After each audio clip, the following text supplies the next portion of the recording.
Welcome at A Boring History for Sleep. Like, comments, and subscribe.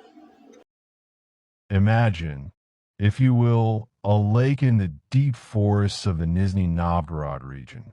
The water is so still it acts like a black mirror, reflecting the towering, silent pines. Legend says that beneath these dark waters lies the city of Kitezh. Centuries ago, as invaders approached, the people of the city did not fight with swords or fire. They simply prayed. And as the story goes, the city did not fall. It sank. It retreated into the earth, protected by the water and the mist. Even today, the locals say that if you row a boat to the center of the lake on a silent morning, you can hear the muffled, rhythmic tolling of the city's bells, calling out from the bottom of time itself. History is often told as a series of loud, clashing battles. But tonight, we are not interested in the noise. We are interested in the silence. We are drifting back across the vast, frozen plains of Russia, a land that has swallowed arms before the Tsars. Before the stone fortresses, there was only the vastness. If you were to walk across the Russian steppe 5,000 years ago, you would feel incredibly small. The geography here is a character in its own right. It is a land of extremes. The rivers, the Volga, the Dnieper, the Don, are the true arteries of history. They were the highways for the ancient tribes who moved through the birch forests. Think of the Scythians. They were the nomads of the grasslands. They didn't build skyscrapers. They built burial mounds called kurgans. They left these earth heaps scattered across the horizon like gentle, sleeping hills.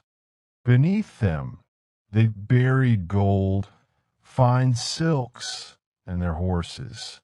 They wanted their world to remain as centuries drifted by. The architecture changed, but the spirit remained tied to the forest. For a long time, Russia was a land of wood. Not stone, not brick, but living, breathing timber. If you walked through a village in the 10th or 12th century, the smell of pine resin would be everywhere. They built churches without a single iron nail, using only wooden pegs. These structures, with their onion domes, looked like they were grown from the forest floor rather than built upon it. The winters were long, so long that the days would bleed into one another. In these wooden homes, the pesh, the massive clay stove, was the heart of the home. Families would sleep atop it, the warmth radiating through the bricks, blocking out the sub-zero temperatures outside. Can you picture it? As Russia expanded, reaching toward the Urals and the vast, icy reaches of Siberia, the theme remained the same: vastness. When you travel across the Trans-Siberian expanse, you realize why the Russian soul often feels so heavy with reflection. The horizon never ends. It forces you to look inward. You pass through endless birch groves, their trunks like white ribs against the dark forest. You pass through quiet, lonely stations where the train stop is the only sign of human life for hundreds of miles. It is a place where human achievement feels very fragile against the sheer scale of the landscape. Empires rise, they build their palaces, they rewrite their laws, and then they fade, but the forest remains, the lake remains, the winter always returns. Tonight, we leave the history books closed. We leave the names and the dates to the daylight.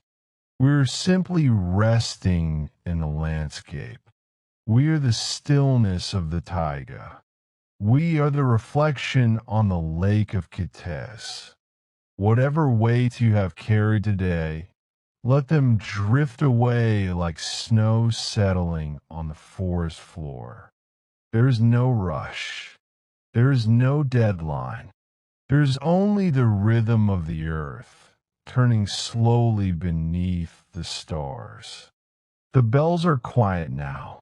The snow is falling. Everything is at rest. Good night.